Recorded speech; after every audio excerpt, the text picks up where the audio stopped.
Jalin keakraban Korem 151 Binaya gelar tatap muka dengan wartawan di Ambon.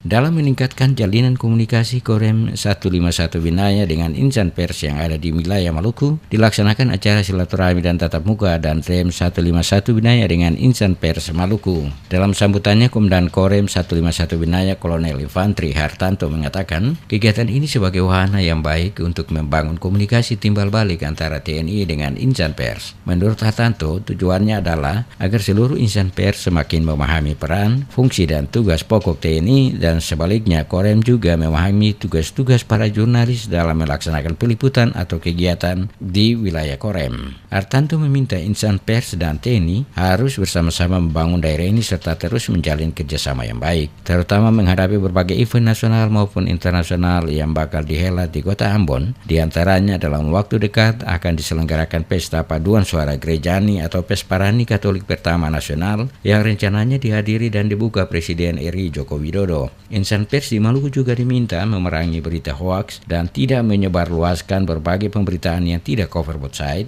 karena akan berdampak bagi stabilitas keamanan di tengah negara ini yang sedang menghadapi pesta demokrasi, yaitu pemilihan legislatif dan pemilihan presiden dan wakil presiden 2019 mendatang. Acara tatap muka berlangsung penuh keakraban terlihat dan Rem dan sejumlah petinggi Korem larut dalam perbincangan santai sambil sesekali melepas tawa dengan para insan pers. Tatap muka juga dilanjutkan dengan ramah tamah dan pemberian cenderamata dan Rem 151 Binaya kepada insan pers. Dalam kesempatan itu, wartawan mengharapkan agar pertemuan ini terus dilakukan. Hal ini sangat penting agar hubungan yang telah terjalin baik selama ini terus dipertahankan. Berkaitan dengan keinginan para wartawan ini, dan Rem Kolonel Hartanto menyambut baik dengan akan menjadwalkan kegiatan pada kesempatan mendatang.